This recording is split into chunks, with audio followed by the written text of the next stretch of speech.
أهلا وسهلا أصدقائي المطورين. النهاردة هنتكلم عن حاجة سريعة جدا. احنا اتكلمنا قبل كده عن السترينج وإيه هو السترينج وهو عبارة عن إيه، واتكلمنا عن الميثودز اوف سترينج، وخدنا مقتطفات كده عن الليست، ازاي نقدر إن احنا نعملها سلايسنج، ازاي إن احنا نقدر إن احنا نفهم الليست دي عبارة عن إيه. النهاردة هنعمل دايف للمفاهيم أو ديب دايف للمفاهيم العامة بتاعة الليست. مش مجرد إن احنا هنتكلم عن الاد والريموف، وإنما هنبدأ إن احنا نتكلم عن إيه هو الأركتكتشر بتاع الليست، الميموري شغالة إزاي، وليه الليست أحيانا سريعة وأحيانا بطيئة، وإمتى نستخدم كل جزء أو إمتى نستخدم كل ميثود في الليست، وإيه هي الميثودز اللي إحنا نقدر نستعملها في الليست. فالفيديو ده لو فهمته كويس هتبتدي تكتب كود مختلف، وكود أنت عارف هو بيعمل إيه بالظبط. أول حاجة، خليك فاهم إن أي حاجة عندنا هي عبارة عن object. مثلا الانتجر ده object، الstring ده object، الفلوت ده بالرقم اللي هو موجود ده object، واحنا اتكلمنا عن الفلوت والسترينج والانتجر. فكل واحد فيهم بيكون object مستقل بذاته، ليه عنوان في الميموري. يعني مثلا الرقم 1024 ده مش رقم مرمي كده، وإنما هو object قاعد في عنوان معين في الميموري. نفس الكلام على الفلوت اللي هو 3.14159، ده برضو ليه مكان معين وعنوان معين في الميموري، وليكن هو ده الميموري ادرس بتاعه.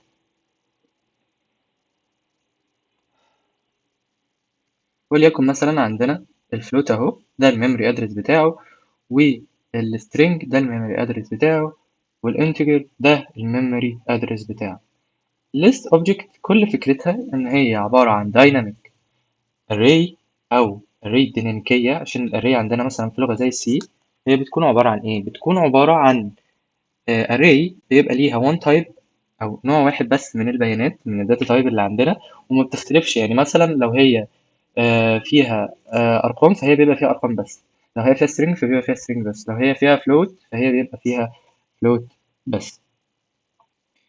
فالليست هي عبارة عن object كبيرة بتدل أو بتشاور على الأماكن اللي هي بتاعتنا، فليها size يعني ليكن مثلا 3 أو 4 أو 5 على حسب، وكمان في نفس الوقت هي ليها address. الليست دي كل فكرتها إن هي الحاجة اللي شايلة العناوين بتاعة الأرقام أو الحاجة اللي إحنا حاطينها فيها. يعني وليكن مثلا إحنا عندنا الليست، طبعا إحنا بنعمل لها سكوير براكت، دي كده ليست. طيب لو حطينا مثلا هنا واحد و اس مثلا، حطيناهم كده ما بين الكوتيشن، تفتكر الليست دي شايلة الفاليو ده بشكل حقيقي، ولا هي بس كل اللي بتعمله إن هي بتشاور على عنوانه؟ هتقول لي طبعا هي، من اللي أنا فهمته منك، إن هي بتشاور على العنوان بتاعه. فبالتالي الليست كل اللي هي بتعمله إن هي بتخزن، بس بتخزن إيه بقى؟ بتخزن الميموري أدرس. طب يعني إيه بتخزن الميموري أدرس؟ يعني هي كل الفكرة إن هي بتخزن البوينترز اللي موجودة، ما بتسجلش اللي هو 1024، وإنما إن هي بتسجل الرقم اللي هو البوينتر اللي بيشاور على ال 1024. وهكذا في السترينج برضو بيشاور على الميموري ادرس او بيشاور على البوينتر اللي هو بيشاور عليه. فبكده نكون هنا اول فقرة من عندنا. بعد كده هنتكلم على الفاونديشن بتاعنا كده بشكل سريع، ونتكلم عن حاجة الناس دايما بتفتكرها. الناس دايما فاكرة ان الليست دي حاجة شبه الاري بالظبط في السي. يعني احنا عندنا في لغة السي في حاجة اسمها array. الاري ده هنلاقيه في لغة السي، وبيجمع ما بين السي وبايثون هنا حاجة اسمها سي بايثون. سي بايثون دي هي الشكل بتاعنا او اللغة المفصلية اللي هي بتزود لنا هنا عندنا الليست، وبتزود لنا برضو الاري. هنعرف بعد كده هي بتزود الاري ازاي. فالليست ده ما بيكونش عبارة عن array، وإنما الليست ده هو بيكون عبارة عن dynamic array، أو بمعنى صح array of reference. يعني إيه array of reference؟ يعني كل اللي هو بيعمله إن هو element بيجمع 64 bit pointer. يعني إن هو بيبقى بيكون فيه pointers، كل pointer بيشاور على الأوبجكت اللي هو موجود في الميموري. وزي ما احنا قلنا المرة اللي فاتت أو في السلايد اللي فات، الأوبجكت ده ممكن يكون أي حاجة، ممكن يكون list، ممكن يكون dictionary، ممكن يكون boolean، ممكن يكون set، ممكن إن هو يكون integer، float، أو string. هنتكلم بعد كده عن الset والبوليان في الحلقات اللي جاية، وهنتكلم عن الديكشنري برضه في الحلقة اللي جاية إن شاء الله. طيب، عرفنا دلوقتي إن list هو عبارة عن array of reference، وفهمنا إن ال array of reference ده إن هو بيبقى جواه البوينتر، أو بيشاور على المكان اللي هو بيكون فيه إيه، بيكون فيه الداتا. بمعنى صح، هو معاه العنوان بتاعه، معاه العنوان بتاع السترينج، معاه العنوان بتاع أي حاجة أنت كتبتها كفاليو. وطبعا ده بيدينا 3 مميزات مهمين جدا. أول حاجة الترتيب، إن إحنا نقدر إن إحنا نعمل له إن إحنا نعرف الترتيب بتاعه من خلال الإندكس، إن هو مثلا 0 أو 1 أو 2 أو 3. تاني حاجة إن أي عنصر أنت تقدر تدخل له أو تعمل له أكسس عن طريق إيه؟ عن طريق إنك أنت بتعمل له بتكتب الإندكس بتاعه وبتجيبه، فأنت كده عرفت إنك أنت تجيب أي داتا تايب عندك في الليست من خلال الإيه؟ من خلال إن هو معمول له اوردر او محفوظ، من خلال الريفرنس بتاعه تقدر انك انت تجيب الداتا دي. بعد كده ان هو ميوتابل، يعني تقدر تغير اي حاجه في الليست من غير ما تعمل ليست جديده. يعني مثلا انا لو عندي افتراضا عندي 1 و2 و3 في الليست، وعايز ازود عليهم رقم 4، هعمل ايه؟ هعمل دوت في الليست دي دوت append، واحط الرقم بتاعي اللي هو 4، فهيظهر بعد كده ليست جديده، لسه يعني هي نفس الليست، بس هيبقى زايد فيها ايه، زايد فيها رقم 4.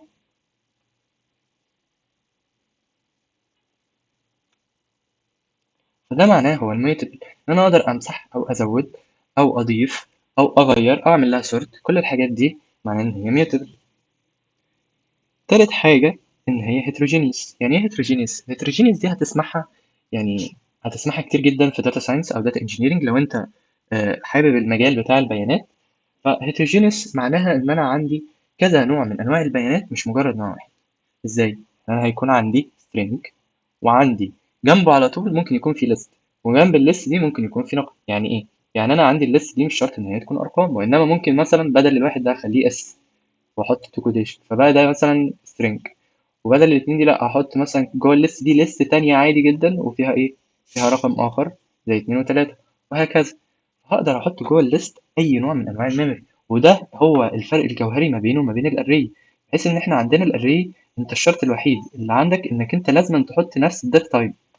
يعني عندك في السي لازم تحط نفس الداتا تايب جوه الاري، والا هو هيعمل لك invalid error.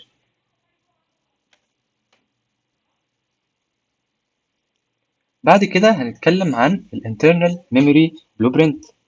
هنفك الليست من جوه ونفهم هي عبارة عن ايه. ده الشكل التشريحي بتاع الليست عندنا. الليست من جوه بيكون فيها هيد. الهيد ده بيكون فيه الاب سايز اللي هو عدد العناصر اللي عندنا، والاب ايتم اللي هي بيكون البوينتر.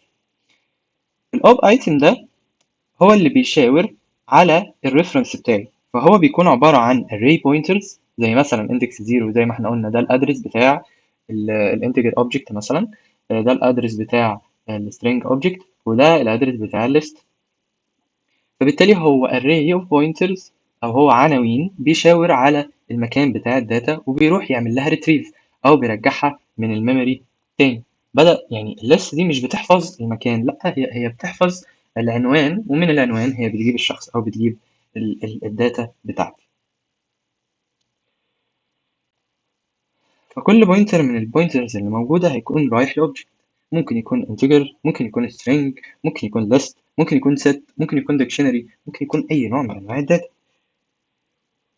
وده بيخلي طبعا بايثون فليكسبل جدا ان هي تحط اي نوع من انواع الداتا تايب جوه الليست. بعد كده هنتكلم عن شوية حاجات كده في الكور بتاع الليست، زي deterministic order والobject.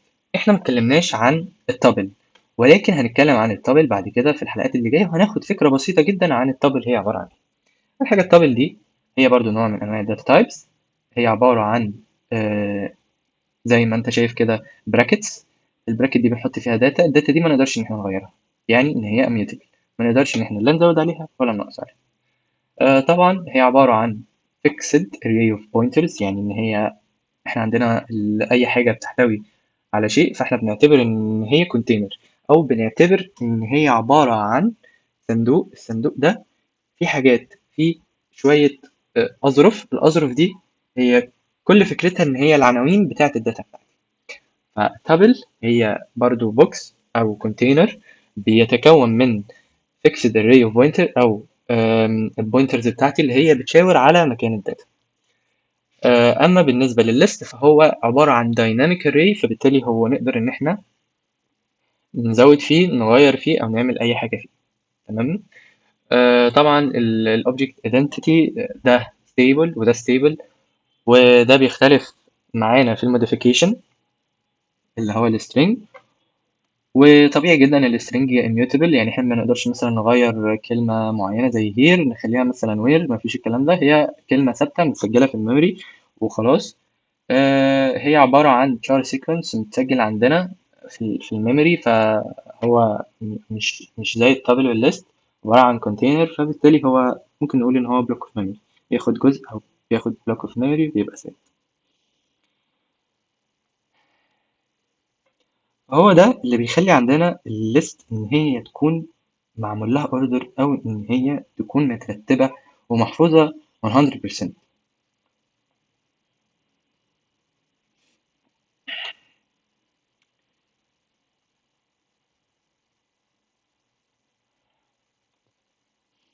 زي ما احنا قلنا، الاختلاف الجوهري ما بين التابل والسترينج والليست إن احنا الليست دي mutable والتابل والسترينج unmutable أو immutable. immutable ده معناه إن احنا في السترينج أي تعديل معناه إن احنا بنعمل object جديد، أي تعديل برضه في التابل مع يعني نقدر إن احنا نعمل تابل جديدة لكن ما نقدرش إن احنا نعدل عليها، وهكذا.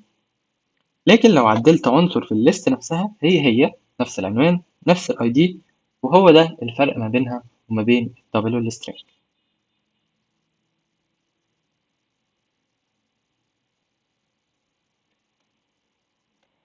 اتكلمنا قبل كده عن الاندكسنج، وهنتكلم كده هنا برضو بشكل سريع عن الاندكسنج بشكل مباشر جدا. الاندكسنج ده هو ان احنا بنختار المكان بتاع الحاجة ده هو فين بالظبط عندنا في الليست، واتكلمنا عليه بشكل سريع، يعني اتكلمنا عليه هناك في حلقة من الحلقات بتاعتنا. لو ما اتفرجتش عليه اتمنى انك انت ترجع وتتفرج على الجزء بتاع السلايسنج. واتكلمنا ان احنا عندنا الجزء بتاع السلايسنج ده بيكون ان احنا بنقتطع جزء من عندنا من الليست في مكان معين، وده بسبب ان احنا طبعا عندنا دايركت اكسس على الكلام بتاعنا. فبالتالي انا مثلا لو عايز اقطع من اندكس رقم واحد لغايه اندكس رقم ثلاثة، فكل اللي انا هعمله بس ان انا ايه، ان انا احط من واحد من واحد لغاية تلاتة، عندي لغاية أربعة اللي هو الرقم الأخير زائد واحد، عشان يجيب لي بي وسي ودي زي ما احنا قلنا المرة اللي فاتت. ده هي الفكرة بشكل سريع. ولو عايز أعمل سيكونس ريفرسال أو إن أنا أعمل حاجة بالعكس، فبالتالي برضو هي نفس الفكرة، هخليها نيجاتيف من نيجاتيف 2 لغاية نيجاتيف 4 وهكذا. بعد كده هنتكلم عن الجروث ميثودولوجيز اللي احنا نقدر إن احنا نستعملها في الليست. وهنتكلم هنا عن الأداء بشكل عام عشان الأداء هنا مهم جدا. حاجة مثلا زي الأبند فدي سريعة جدا، حاجة زي الأكستند فبرضه هي سريعة، لكن لما تيجي تعمل insert فالinsert هتلاقيها إن هي يعني مكلفة جدا وبطيئة شوية. فهتلاقي إن هي مش أفضل حاجة في إن إحنا نعمل جروث أو إن إحنا نزود الحاجة بتاعتنا، عشان هو لازم يزق كل عنصر من العناصر عندنا في ال ON، وده بيسبب حاجة اسمها bug performance أو إن هو بيقلل البرفورمانس بتاعنا. طيب نتكلم كده عن الأبند سريعا. الأبند كل اللي هو بيعمله إن هو بيضيف عندي رقم في آخر الليست، يعني مثلا لو أنا عملت كده ليست واحد واتنين وتلاتة، رحت عملت داتا بند كده بالشكل ده، كل اللي هو هيعمله إن هو هيزود لي الرقم اللي أنا هحطه هنا في آخر الليست عندنا. بالنسبة للإكستند هي برضو شبه الأبند شوية، بس هي كل اللي هي بتعمله إن هو لازم يكون فيه ليست تانية، هي دي اللي أنا هعمل لها ازودها على الليست الاولى، او يكون حاجه اقدر ان انا اعمل لها iterable، يعني مش حاجه بمعنى صح، ان انا اقدر اعمل عليها iteration، ان انا افضل كل مره اقول ادي واحد ادي اتنين ادي تلاته واعيد الدايره تاني لغايه ما ارجع تاني لايه، لنفس النقطه. فده الاكستنت. بالنسبه للانسرت، الانسرت انا بديله الاندكس بتاعي وليكن مثلا هنا واحد، وبعد كده بديله الاليمنت اللي انا عايز ازوده، وهو بيزوده لي المكان اللي هو هنا، مكان الاليمنت اللي هو اللي انا اخترت الاندكس بتاعه. دي هي فكرة الليست، ازاي انا بعمل لها جروث او ازاي ان انا بكبرها. هنتكلم بقى بعد كده عن الاستراكشرال ريدكشن. الاستراكشرال ريدكشن ده كل فكرته ان ازاي ان انا بقلل الليست بتاعتي، او ازاي ان انا بمسح حاجة انا مش عايزها. حاجة مثلا زي بوب، بوب دي بتمسح اخر حاجة، ودي حاجة سريعة جدا بسبب ان هي الكومبلكسيتي بتاعتها O of n. كل اللي هي بتعمله بتعمل ريموفل للحاجة اللي هي موجودة في آخر الليست، ولو قررت إن أنا أعمل بوب بزيرو فهي هتمسح لي أول رقم عندي في الليست بتاعتي.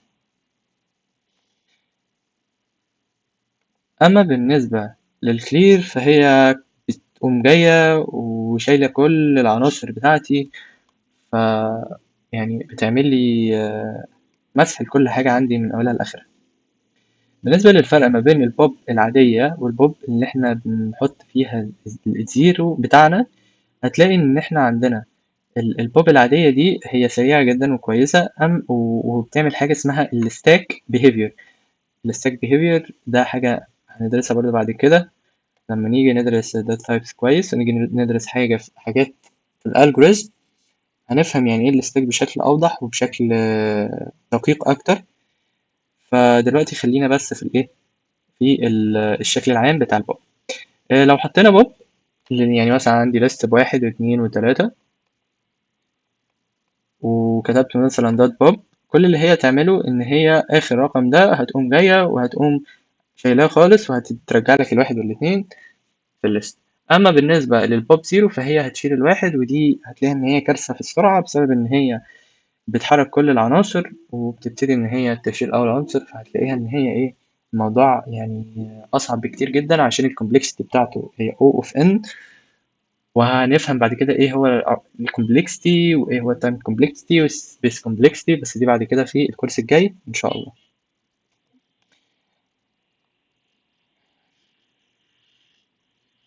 بعد كده هنتكلم على الاستراكشرال ترانسفورميشن، حاجه مثلا زي السورت والريفرس.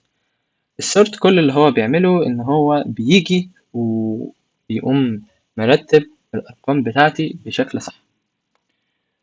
فبيشتغل كل اللي هو بيعمله، بيعمل حاجه اسمها تايم سورت، بيرجع لنا عشان يقول لك انا عدلت فين وعملت ايه في انهي حاجه.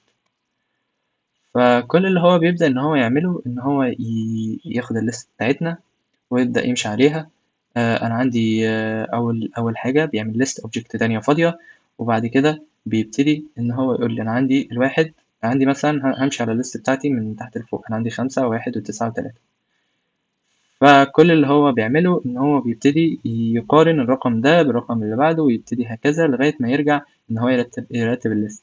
فبالتالي عندي مثلا الرقم ده مع الرقم ده، فراح حط الرقم ده بدل ده، وبعد كده نزل ده هنا، وبعديها هكذا. لقى إن هنا في خمسة، فالخمسة والتسعة، الخمسة زي ما هي، التسعة أصغر منها يعني أكبر منها، فخلاص زي ما هم. بعد كده قارن التسعة بالتلاتة، لقى إن التلاتة أصغر فراح حطها هنا، وبعد كده بقت الخمسة والتلاتة، قارن مع التلاتة فلقى إن التلاتة أكبر، فبقت واحد تلاتة خمسة تسعة، وجاب لي الليست اوبجكت مترتبة بالشكل ده. اما الريفرس كل فكرته ان هو بيبتدي يعمل سواب او يرجع لي كل الحاجات من اول للاخر. فانا مثلا لو عندي ليست من 3 ارقام بالشكل ده، فهو كل اللي هيعمله هيعمل سواب ما بين الاي والسي ويرجع السي مكان الاي. طب لو حاجة اكتر مثلا من 4، يبدأ ان هو يعمل سواب كذا مرة، فبالتالي هتلاقي المترك بتاعتك O of n، او هتلاقي ان احنا عندنا بياخد كوست كبير جدا عشان يعمل سواب. طيب، نيجي بقى بموضوع السيرش وموضوع ال identity analysis. أي حاجة عندنا في الليست فهي بتاخد O of n أو بتاخد، يعني تعالى نشرح O of n كده سريعا. يعني مثلا أنا دلوقتي عايز ألاقي الإكس، لو أنا عايز ألاقي الإندكس بتاع الإكس، كل اللي أنا هعمله هعمل إيه؟ هبدأ من إيه؟ فأقول أدي واحد أدي اتنين ادي 3 ادي 4.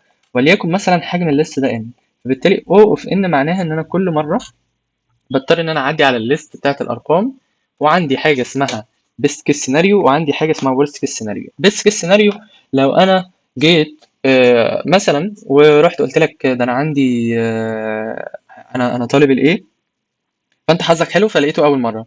لكن اسوأ سيناريو او ورست كيس سيناريو يعني انا طالب الجي فاسوأ حاجه، فبالتالي هيفضل قاعد بيعد في الارقام كلها لغايه ما يوصل الجي. وده في درس يعني بعد كده في الكورس بتاع الالجوريزم هنفهم هو بيتكلم على ايه، عشان هو ده هنلاقيه اسمه complexity time complexity and space complexity. time وسبيس. خلاص.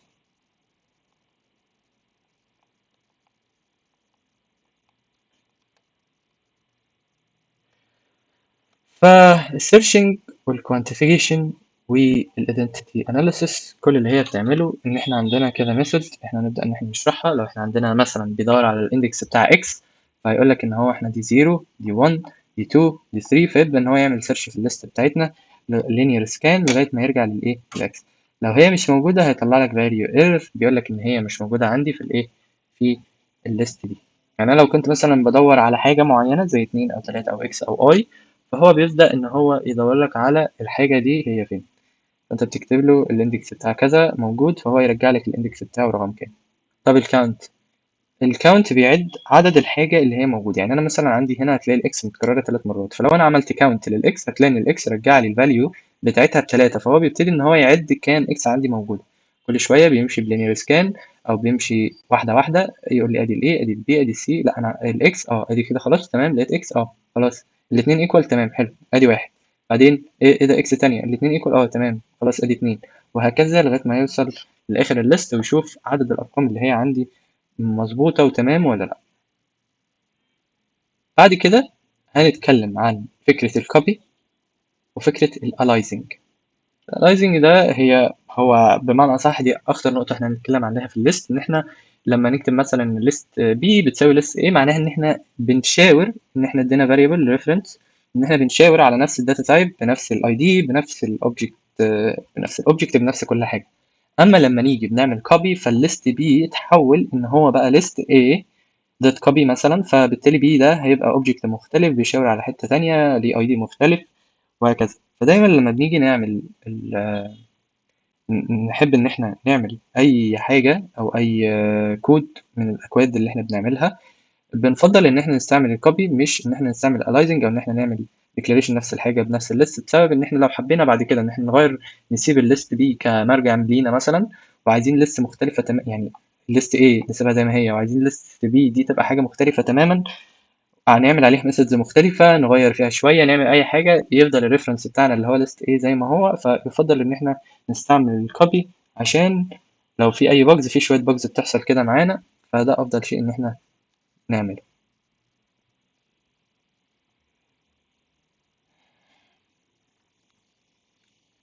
بعد كده هنتكلم عن الشالو duplication. ازاي النست ستراكشر عندنا بيتصرف خلال الكوبي. كل اللي هو بيعمله ان احنا عندنا مثلا list A اللي هي الأصلية، فبيبتدي ان هو بيعمل كوبي للليست A بتاعتنا، فبيروح واخد الريفرنس بتاعنا يروح عامل له كوبي بالداتا تايب بتاعته ويقوم حاططها في ليست بي اللي هي الجديدة. الكونتينر بتاعنا كل فكرته ان هو بيتعمل له دبليكيت، لكن الكونتنت اللي هو موجود يعني بمعنى صح هو بيشاور على نفس المكان. فاحنا لو غيرنا في الانر ليست احنا بنغير في الاتنين. فخلي بالك من النقطة دي، ان انت حتى لما بتيجي تعمل كوبي للليست بتاعتك، انت ايوه حطيت الليست في حتة تانية بس انت ما غيرتش الريفرنس بتاعك. الريفرنس بتاعك بيشاور برضو لسه على نفس الكونتينر او بيشاور لسه على نفس الشيرد داتا اللي عندك، ما بيشاورش على داتا جديدة. فلما تيجي تعمل كوبي من الليست بتاعت A للليست بتاعت B انت برضو ممكن بالغلط انك انت تغير الداتا او اللي هي موجودة في الريفرنس، فركز في النقطة دي.